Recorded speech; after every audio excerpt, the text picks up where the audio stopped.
Oi?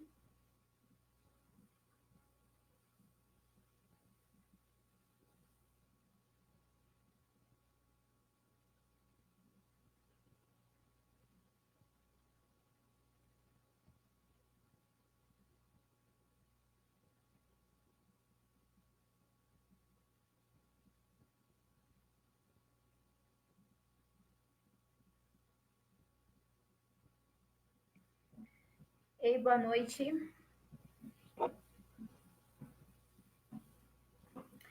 Hoje eu tô fazendo pelo computador, pelo Facebook do computador.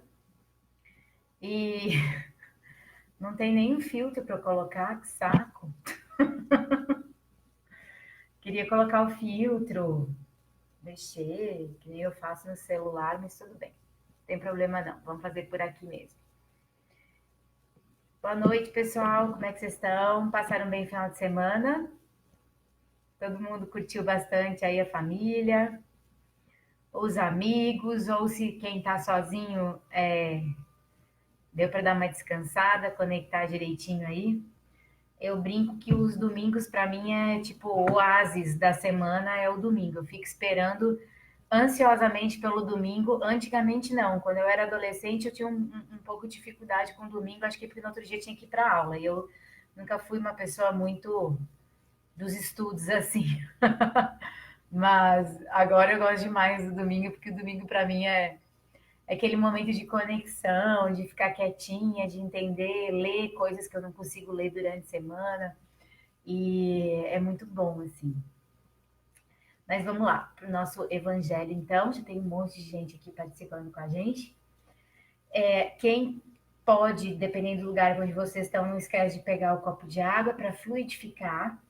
A gente sempre fala que o momento do evangelho é aquele momento que a gente convida a espiritualidade para entrar nos nossos lares e auxiliar nas limpezas energéticas, no equilíbrio energético dos nossos lares, aumentando a nossa capacidade de conexão, de equilíbrio, para a gente receber, né, as orientações ao longo da semana, através de sugestões, né, para que a gente viva bem e mais de forma mais equilibrada. Então, o evangelho ele auxilia dessa forma. E o copo de água, quem frequenta a casa espírita às vezes chega toma o passe, toma um copinho de água depois. É a mesma coisa, essa água está sendo fluidificada aqui para a gente receber todos os benefícios, os fluidos necessários para o nosso equilíbrio também do nosso corpo físico e espiritual.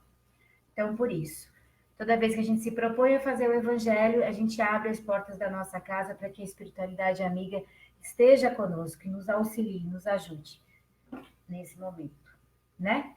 E não vem ninguém ficar com medo aí e falar, ai, não quero espírito na minha casa, que eles andam com a gente o tempo todo, tá, gente? Não é. E é só amiguinho bom. Só amiguinho bom querendo o nosso bem, querendo nos ajudar. Então, pode vir, pode vir, pode vir.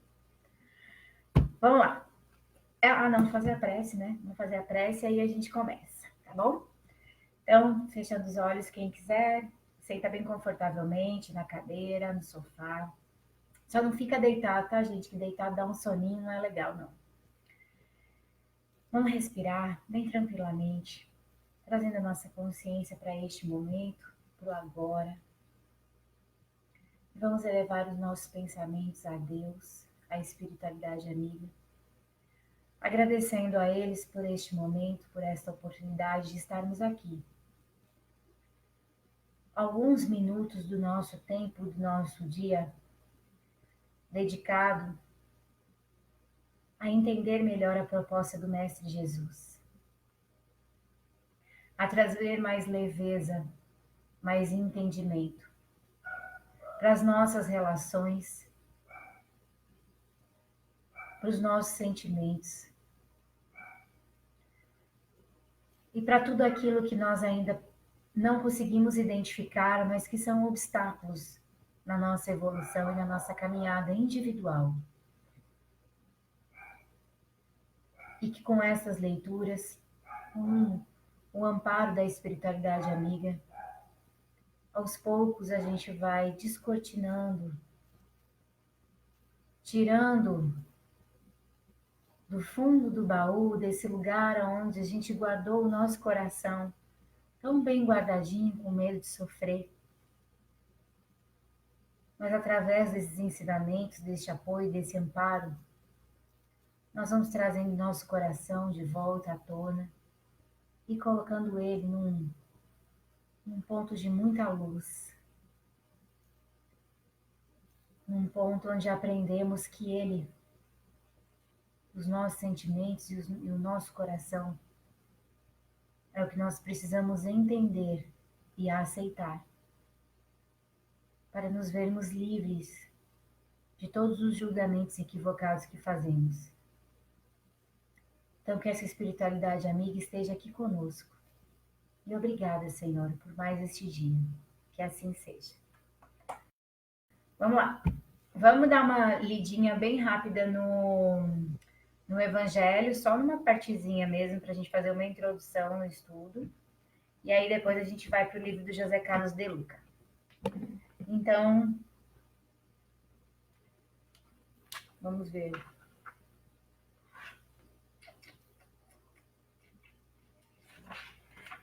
Caiu numa parte aqui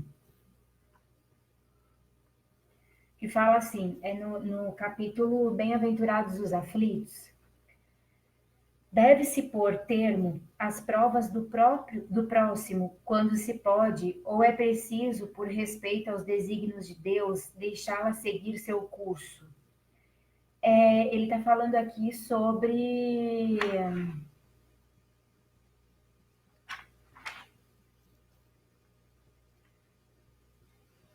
Vamos seguir que depois eu explico.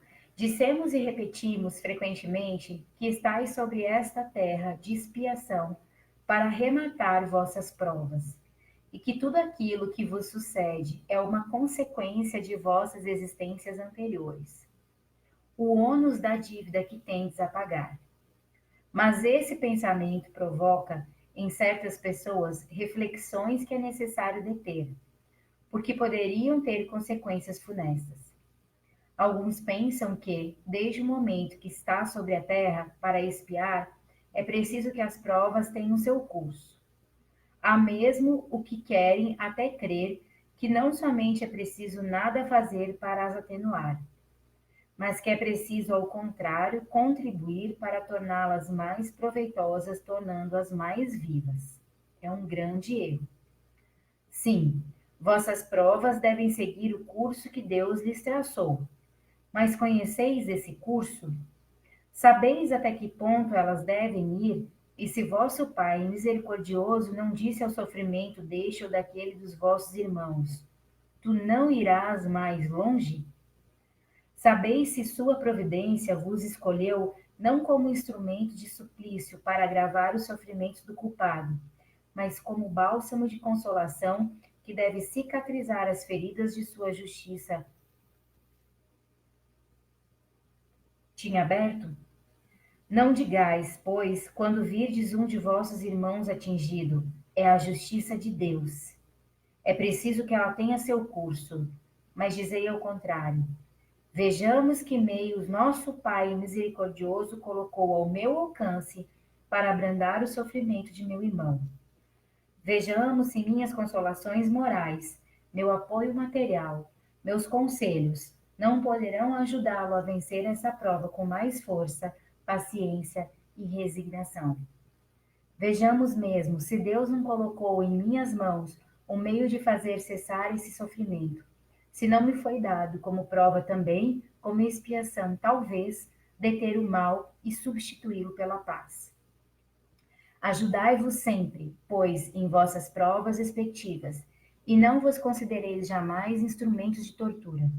Esse pensamento deve revoltar todo homem de coração, sobretudo ao espírita, porque o espírita, melhor que todos os outros, deve entender a extensão infinita da bondade de Deus.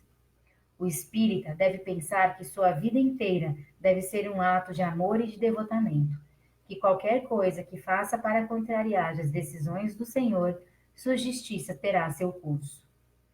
Ele pode, pois, sem medo, fazer todos os esforços para abrandar a amargura da expiação, mas é só Deus que pode detê-la ou prorrogá-la, segundo julgue necessário. Ouviram espíritas, que responsabilidade. Enfim, vamos dar uma explicadinha básica aqui. O evangelho, ele traz um pouquinho, a linguagem é um pouco mais complicada, então às vezes as pessoas não conseguem acompanhar o raciocínio. O que está rolando aqui?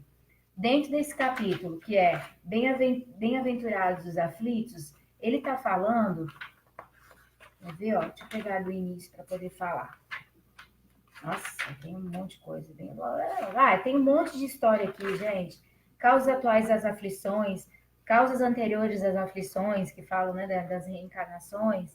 Fala de esquecimento do passado, motivos de resignação, o suicídio, a loucura, então o mal e o remédio, a felicidade não é deste mundo. Então, dentro desse capítulo Bem-aventurados os aflitos, ele fala que todo sofrimento, resumidamente, tem uma explicação para estar acontecendo, né? E que nós espíritas sabemos que essa explicação ela vem de uma sequência de reencarnações, de vidas que nós tivemos em outras encarnações, com débitos que nós fomos adquirindo ao longo da nossa existência. E que Deus, quando Ele traz essas aflições para a nossa vida, não é uma punição, é uma ferramenta evolutiva, é uma forma que Ele tem de fazer aqui, meu filho, está vendo aqui, a criaturinha, você errou. Isso aqui não foi certo, não foi legal. Mas nós ainda não aprendemos só com alguém mostrando, ensinando. A gente precisa viver uma experiência novamente para conseguir entender que aquilo realmente não é legal, o que eu fiz para o outro não foi legal, e aí eu, aprendendo na pele, eu, de uma certa forma, não volto a cometer o mesmo erro. Então, são ferramentas, é um instrumento de crescimento e de evolução que a gente tem através das nossas experiências reencarnatórias. E aí, quando ele pergunta aqui, no que a gente leu, que eu já perdi, claro, porque eu sou dessas, fico aqui mexendo para um lado para o outro e perco. Deve-se pôr termo às provas do próximo quando se pode, ou é preciso, por respeito aos desígnios de Deus, deixá-la seguir seu curso? Nós, principalmente os espíritas, a gente acha que quanto mais doído, melhor. Porque Deus quer assim. Deus quer o melhor para a gente, em todos os momentos. E quem disse que eu, muitas vezes, preciso viver no sofrimento para realmente aprender alguma coisa, alguma lição? Às vezes, antes mesmo de terminar essa experiência, essa aula, né, vamos dizer assim, que a gente precisa passar, eu já entendi a lição. Então, o que ele está falando aqui é que se eu posso ajudar alguém num momento difícil para que ele passe por esse sufoco de uma forma mais leve, que eu faça. Se eu tenho condições, através da minha palavra, do meu consolo, da minha orientação, até mesmo da minha própria atitude, que sirva de exemplo para que essa pessoa consiga perceber que existem outras formas de viver. E que a gente não se apegue a esse sofrimento demais, sabe? Porque às vezes a gente acha assim, eu mereço, eu preciso, e é isso. E aí eu fico vivendo no sofrimento, achando que, errei, preciso ser punido, preciso ser castigado, e vou sofrer pro resto da minha vida desse jeito. Não é assim, a gente não precisa disso, né? Vamos aprender com as coisas que estão acontecendo e vamos evoluir dentro disso. Vamos deixar esse sofrimento passar, vamos deixar a vida tornar mais leve, vamos aprender com as coisas que aconteceram, deixar o barquinho andar, não deixar o barco parado, não. Que barco parado não é legal, né? A gente perde muito tempo, às vezes, sofrendo com coisas que já são desnecessárias. Então, encerramos fazendo essa abertura com o Evangelho segundo o Espiritismo. E aí a gente entra e procura a libertação de José Carlos de Luca. Aí ele cai num capítulo aqui que é o seguinte, ó. Abismo ou ponte? Não vamos dramatizar. Olha, gente, quando eu falo que essa galera tá aqui com a gente, tá aqui. Olha o que eu abri aleatoriamente. Não vamos dramatizar a dor. A prova, seja ela qual for, não vem para esmagar, mas para induzir a crescer. A pedra de tropeço pode ser transformada em degrau. Está no próprio homem escolher ser abismo ou ponte. Chico Xavier. Quer prova maior de que os amiguinhos estão aqui com a gente? Entendendo qual é o momento de vida que a gente está passando nesse exato instante. E abrindo esses livros de uma forma que auxilie o nosso entendimento. Estou vendo um monte de coraçãozinho pulando aí. Eu até me emociono, porque assim, gente, é demais, é demais. E eu sou muito grata a todos eles por tudo que eles me proporcionam o tempo todo. Eu estava, esses dias, com a Ana, minha amiguinha, a gente estava conversando no telefone, em chamada de vídeo, falando sobre família, falando sobre dificuldade de convivência, um monte de coisa, assim. Aí, nós naquela, mas será que é isso mesmo, Ana? Será que a gente está pensando sério? Será que não sei o quê? Aquelas divagações, né? E aí eu parei assim e falei, deixa eu pegar esse livro aqui. Eu peguei um livro que eu tenho aqui, abri, não falava sobre isso. Tipo, os caras explicando direitinho, eu tirei uma foto, falei, que medo, a galera tá escutando a gente mais que o Google. Sabe, o Google que a gente fala tênis Nike, de repente aparece um monte de anúncio de Nike, é espiritualidade, estão ligados, ligados. Vamos lá. Ninguém gosta de sofrer. Não achamos que a dor seja absolutamente necessária em nossa vida, mas não podemos deixar de reconhecer que o sofrimento muitas vezes é a única maneira que a sabedoria divina dispõe para nos dar um choque de crescimento. Quando o homem se recusa a crescer em seu aspecto intelectual, emocional e espiritual, costumo compará-lo a um carro atolado na lama. Fica atolado porque se opõe à lei de evolução, a qual todos os seres no planeta estão submetidos. O espírito carece de se expandir, assim como um carro que foi concebido para rodar e não para ficar parado na garagem. Carro que fica muito tempo sem uso geralmente costuma apresentar problemas. Falei do barquinho, né? Vamos comparar aqui com o carro. O espírito, quando se recusa a crescer, costuma também enfrentar uma série de obstáculos em sua vida. Quanto maior a resistência, maior o sofrimento. O que faz o nosso carro atolar é o egoísmo, o sofrimento que causamos aos outros com o nosso modo de ser, a falta de amor a nós, a ausência de responsabilidade sobre nossa vida, a falta de empenho e perseverança com nossos objetivos, a descrença em Deus, a negação da autoconfiança, a mágoa, o medo e a revolta. Tudo isso nos afunda cada vez mais no lamaçal de uma série infindável de problemas. O sofrimento sempre aparece quando entramos num processo de contração das nossas possibilidades de crescimento.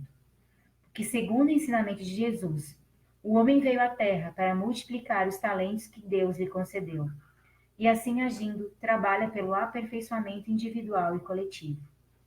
Mas, recusando-se a crescer, o homem se atrita com a lei divina e por conta disso se defrontará com sofrimentos dos mais variados. Para aquele que enterra seus talentos nos buracos do medo e do comodismo, da maldade, da negligência, que não dá o melhor de si para a vida, que se recusa a avançar e a crescer, Jesus o denomina de servo mau e preguiçoso. E diz que pessoas assim serão lançadas na escuridão, e ali haverá choro e ranger de dentes. Isso está em Mateus, capítulo 25, de 14 a 30. Não se trata, evidentemente, de um castigo celestial, porque Deus não pune ninguém. É o próprio homem que se condena quando passa a levar sua vida como um servo mau e preguiçoso. Jesus nos oferece, na parábola dos talentos, uma pista fundamental para quem deseja a cura e a libertação. Você é um servo de Deus. A primeira pista é a seguinte: Jesus nos chama de servos, portanto, ele diz que o que somos, qual é nossa função no mundo, qual o papel que precisamos desempenhar para sermos felizes. Nascemos para servir e não apenas para sermos servidos. Aí está a raiz de muitos de nossos males, porque a miúde a maioria de nós gosta de ser servido e poucos se sentem felizes em servir. A sociedade materialista não dá valor aos que servem, esquecendo-se de que Deus nos serve até hoje através dos infindáveis mecanismos de sustentação da nossa vida física, emocional, social e espiritual. Muitos acreditam que servir é estar por baixo, é algo humilhante. Quando Jesus nos revela: se alguém quiser ser o primeiro, que seja antes o servo de todos. Ignoramos que, servindo desinteressadamente ao nosso semelhante, acionamos o mecanismo da nossa evolução. Ao contrário, aquele que vive para ser servido e que apenas retarda seu progresso, desculpa, ignoramos que, servindo desinteressadamente ao nosso semelhante, acionamos o mecanismo da nossa evolução. Ao contrário daquele que vive para ser servido e que apenas retarda seu progresso. Quem serve conquista méritos preciosos, amplia suas capacidades e talentos, encontra um verdadeiro tesouro de bênçãos, pois entra em harmonia com a lei espiritual da abundância. Jesus afirma que veio para que vós tivesseis vida, e vida em abundância. Então, vamos resumir até aqui, para não dar chute na cabeça. O que ele está falando? Ele está falando de nós sermos abismo ou ponte na nossa vida. E ele está falando que não é para a gente dramatizar a nossa dor. Ele está falando que não é para a gente estacionar o nosso carrinho num ponto de dor único e exclusivo que faz com que a gente pare de viver e pare de aprender com essa experiência que eu estou passando, volto a dizer lá atrás, que é uma experiência de aprendizado. Estamos numa escola. Não estamos aqui para só sofrer, estamos aqui para aprender com as coisas que acontecem no nosso dia a dia. Então, o que ele está falando? Que Jesus nos deu pistas para que a gente consiga desatolar o nosso carro, parado no sofrimento, para que a gente faça o nosso barquinho se movimentar, tornando o fluxo da vida uma coisa mais constante. A primeira pista é servir. Ele fala que nós somos servos de Deus. Então, ele está dizendo que através da servidão, e servidão aqui, gente, ó, não tem nada de humilhante, não tem nada de nada, não. É o trabalho que a gente faz em prol do outro. É eu tirar o meu orgulho, o meu egoísmo e eu me colocar à disposição do trabalho para o outro, né? E ainda ele fala assim, ó, quem serve conquista méritos preciosos, amplia suas capacidades e talentos, encontra o verdadeiro tesouro de bênçãos, pois entra em harmonia com a lei espiritual da abundância. Dar e receber. Se eu dou amor, eu recebo amor. Se eu dou paciência, eu recebo paciência. Se eu dou compreensão, eu recebo compreensão. A vida é um movimento constante. Ela não para nunca. Então, ela só vai trazer de volta para a gente aquilo que a gente está dando para o universo. E através desse trabalho de doação para o próximo, eu abro os caminhos da abundância para a minha vida. Porque eu começo a me identificar como parte integrante de um todo, que é o cosmos, que é o universo, que é a vida em si. Eu faço parte disso, sou filha de Deus. Ele me colocou aqui, ele me construiu, ele me criou. E aí, quando eu entendo que a minha vida, ela não tem um início, um meio, um fim, ela é uma linha contínua que vai interligando com a vida das outras pessoas, sejam da família, amigos, colegas de trabalho, pessoas que passam pela minha vida, que muitas vezes depois eu já nem me lembro mais, mas a minha vida, ela é uma linha contínua, que ela vai costurando, ela vai se interligando com as outras pessoas. Então ela não tem um início, um meio, um fim. Eu sou parte do todo, eu sou tudo. O universo vibra dentro de mim, eu vibro dentro do universo. E só através desse trabalho, só não, uma das portas para a gente começar a entender esse movimento é através do trabalho que a gente faz em prol do outro, do próximo, né? Então vamos seguir aqui. A provisão de Deus é infinita. Os celeiros divinos estão fartos de bênçãos e todos os filhos que assumam essa condição de trabalhadores do Pai. Para que a lei da abundância me cubra de bênçãos, eu preciso favorecer os outros com a aplicação dos recursos de que já disponho. As leis espirituais funcionam na base da reciprocidade.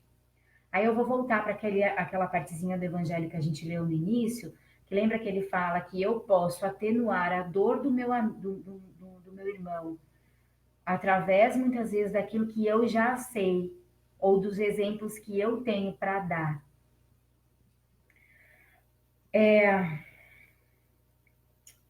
Deus é o patrão mais generoso que existe, pois remunera abundantemente o servo bom e fiel. Ser servo de Deus é trabalhar para Deus, e assim deveremos nos comportar no âmbito das nossas relações pessoais e sociais. Na minha atividade profissional, eu trabalho para Deus, realizando o melhor ao meu alcance, em favor das pessoas que precisam dos meus produtos ou serviços. Na família, eu trabalho para Deus, servindo aos meus familiares. Com os amigos, eu sirvo ao Pai, oferecendo o melhor da minha amizade. Em relação aos menos favorecidos, eu trabalho para Deus, compartilhando com eles os recursos de que já disponho. Não nos esqueçamos, porém, que servir é ir além do próprio dever, é oferecer um toque a mais de capricho, gentileza e cuidado. Este é o servo bom e fiel a que Jesus se refere, o qual entrará no gozo do Senhor. Dá para imaginarmos o significado dessa expressão? Entrar no gozo do Senhor é participar da alegria de Deus, e assim nossa vida automaticamente se tornará alegre e feliz. A maior ajuda que uma pessoa pode fazer a si mesma é socorrer outra em dificuldade. Meditemos nessas palavras de Jesus: deem aos outros, e Deus dará a vocês. Quando me abro para o próximo, Deus se abre para mim. Quando me fecho no egoísmo, tranco as portas para o socorro de Deus. Servimos alguém quando colocamos os nossos talentos e recursos, não apenas em função das nossas necessidades individuais, mas também em favor das necessidades do próximo. Conheci um médico cardiologista de renome em São Paulo, com vasta e abastada clientela. Ele me revelou que reserva vários horários em sua agenda para atender pessoas que, por falta de recursos financeiros, não lhe pode pagar a consulta. Eu o elogiei pela atitude e ele me disse que não estava fazendo nada demais, pois não havia se formado médico para socorrer apenas os ricos, mas sim para socorrer pessoas doentes, independente de sua condição financeira. Ele brincou comigo dizendo que, se o infarte não escolhe classe social para atacar, ele, como médico, também não poderia fazer esta opção. Esse médico é um servo de Deus, um servo de vida, porque é um servo de todos. Sua clientela aumenta a cada dia, no entanto, sua maior felicidade, segundo ele mesmo fez questão de frisar, é ajudar os menos favorecidos socialmente. Porque é extremamente prazeroso restituir a saúde de um homem cuja família depende exclusivamente do seu trabalho para sobreviver. Os familiares nada pagam pelo meu trabalho, mas recebo honorários com elevadas somas de gratidão e carinho. E isso não tem dinheiro que pague, disse-me o médico emocionado. Pensando nisso, eu me lembrei de um pensamento de Batuíra. Fora do trabalho, que se expressa em serviço ao bem geral, estamos conosco, mas, dentro do serviço, que se expressa em trabalho constante no bem dos outros e na felicidade de todos, estamos e estaremos com Jesus. A dor vem para induzir a crescer. Deixa eu só fazer um parênteses aqui. Eu tenho vivido muito isso no meu dia a dia. Esse final de semana mesmo, no sábado, a gente fez um trabalho voluntário no Hospital da Baleia, que é o hospital de câncer, de criança com câncer aqui em Belo Horizonte. E foi um movimento da Mocidade Espírita lá, que eu ajudo a coordenar, que eu e a Marcelinha coordenamos, e os jovens queriam fazer um trabalho voluntário. A gente tem que fazer um trabalho voluntário, vamos não sei o que, não sei o que. A gente correu assim o ano todo para conseguir alguma coisa, a gente conseguiu no Hospital da Baleia. E a gente não sabia o que fazer, porque eu não sei cantar, eu não sei fazer nada, assim, nunca tinha feito um trabalho voluntário dessa forma. O trabalho que a gente faz no Centro Espírita é voluntário, Mas a gente tá, tipo assim, dentro de um ambiente que a gente domina, que a gente conhece, né? Lá ia estar num ambiente que eu não conhecia, com jovens que também nunca fizeram nada disso. Aí eu fiquei a semana toda, falei, Jesus, que vai ser disso? Como é que vai ser, sabe? O que a gente vai fazer? Será que a gente canta? Será que a gente dança? Será que a gente vai de palhaço? O que a gente vai fazer? Enfim, chegou no final, a gente não tinha feito nada. Mas o que a gente tinha feito era, a gente imprimiu umas folhas com os desenhos, assim, e levamos lápis de cor. Falei, ó, gente, vamos lá, coração aberto. Pedi a espiritualidade para nos auxiliar. E assim, vamos conduzir. A gente está lá para doar a única coisa que a gente tem, que é o nosso tempo. E nossa vontade de ser útil de alguma forma. E foi maravilhoso. Foram 2 horas que, assim, quando a gente entrou no primeiro quarto, a mãe estava lá, e assim, são famílias carentes, assim. A mãe, quando viu a gente, ela falou assim: Nossa, até que enfim veio alguém visitar a gente. Aí a gente já olhou e falou: é isso que a gente veio fazer. Aí a gente começou com a primeira criança assim: Ah, você quer brincar? Você quer desenhar? Vamos desenhar aqui. Aí a gente começamos a tentar pintar. E ele não estava muito dando bola para nós, não. E eu comecei: Ai, meu Deus, tipo, essa criança não vai dar bola para nós. O que tá rolando? O que tá rolando? Eu comecei a conversar, a mãe começou a falar muito, a mãe falou demais, assim, a mãe falou mais que a criança, tipo, a mãe precisava desabafar. E aí, de repente, a criança começou a pegar o lápis, aí a gente começou a pintar junto e puxar assunto. Resumindo, deu acho que uns 15 minutos de desenho. A criança já estava toda empolgada, e ai, pinta o cabelo de azul, pinta não sei o quê, pinta não sei o quê. E as coisas foram acontecendo, sabe? E a gente sentiu que era aquilo, não era um talento, a gente não precisava ter um talento, a gente não precisava fazer nada, a gente era só estar lá, com o nosso coração, com o nosso ouvidinho aberto e disposto a estar lá. E assim, foi muito legal. Eu acho que esse trabalho que a gente faz sem nenhuma pretensão de ganho, de expectativa de retorno, de nada, ele alimenta a nós, sabe? A nossa alma, o nosso entendimento de mundo, de dificuldade do próximo. É, a gente entende que nós somos muito abençoados por tudo que a gente tem, sabe? E que reclamar é uma falta de vergonha na cara tão grande. Porque, pra vocês terem ideia, lá tinha um menininho de 12 anos, que não sabe ler nem escrever, porque fica tanto indo de casa para o hospital, de casa para o hospital e passando mal, que ele não consegue frequentar a escola. Então, assim, a gente tem tudo, sabe? Não tem por que a gente reclamar. Enfim, tô vendo que a internet tá dando uma oscilação aí. Falei até, né? Eu falo pra caramba. Ô, gente, tá bem grande esse texto.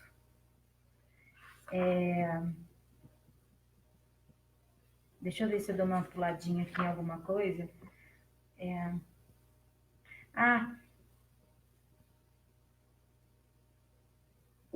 só aqui uma partezinha, eu vou pular para outra. Só para voltar no que Chico Xavier falou lá no início, que foi assim: daí o importante alerta de Chico Xavier: não vamos dramatizar a dor.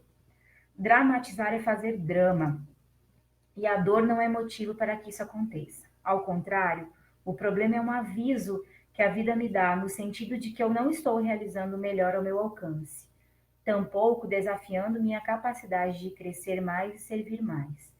Este sinal deve ser interpretado de forma positiva para que eu tome as medidas necessárias para agir de conformidade com os recursos e capacidades de que já disponho, ou buscando novas habilidades que já se encontram ao meu alcance. A prova não vem para esmagar, vem como um trampolim para nos impulsionar a uma vida mais produtiva e feliz. Muitas pessoas me dizem que mudaram sua vida para melhor depois que passaram por uma doença grave. Ante a perspectiva da morte que a doença trazia, elas fizeram transformações tão radicais que revivaram suas forças interiores de tal modo que a doença se curou pelo forte impulso da renovação interior.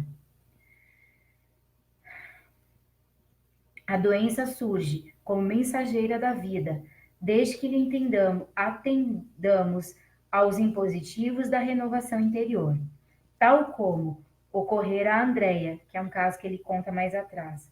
Muitas pessoas passaram a experimentar uma vida substancialmente melhor depois que a doença retirou a negatividade que estava enraizada em seus corpos. Olha o processo de cura. O processo de cura que a gente tem que buscar quando nosso corpo se acomete de alguma doença, não é só a cura do corpo físico, é a cura do corpo espiritual, do mental, do emocional. Porque, que nem ele fala aqui, a doença retirou a negatividade que estava enraizada em seus corpos. Então, o processo de cura, ele é intenso, ele é de dentro para fora. Não adianta ficar colocando remédio só de fora para dentro, não.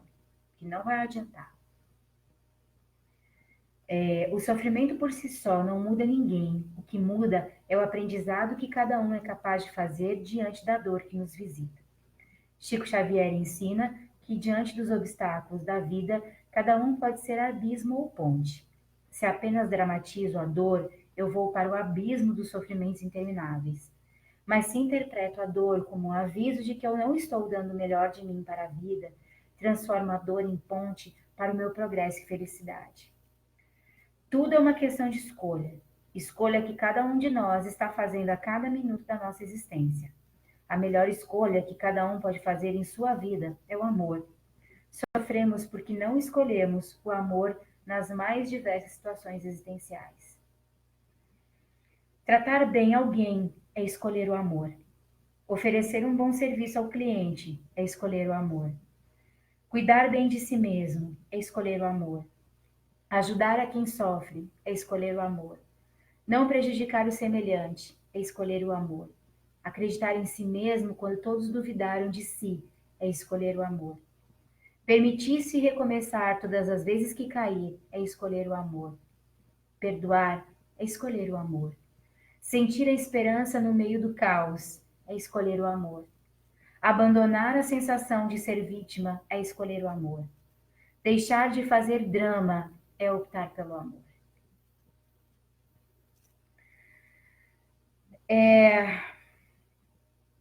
Tem uma coisa que eu quero falar para poder finalizar. A gente vai ver logo mais no Fantástico. Eu não vou ver, mas acredito que muitos de vocês vão assistir uma reportagem falando de um médium, me veio isso na cabeça agora, que passou várias famílias para trás com mensagens psicografadas falando que eram de pessoas, de entes queridos e tudo mais, e enganando um monte de gente. E essa notícia vem justamente num dia que a gente está trabalhando um movimento que chama Virada Espiritual, né? Que é a primeira vez que está acontecendo aqui, mas que é um movimento que faz com que a divulgação da doutrina espírita crie mais corpo e ganhe mais visibilidade. Eu falo o seguinte, gente, existem charlatões em todos os lugares. Existem pessoas com graves problemas de conduta e perversidade até também, em todos os níveis da sociedade. Ser espírita não significa ser isento de problemas de conduta. Ser espírita não significa ser perfeito. Ser espírita significa que nós temos um conhecimento que talvez algumas outras pessoas ainda não tenham, que é de uma dinâmica da vida que nos coloca como únicos responsáveis de tudo que acontece com nós mesmos.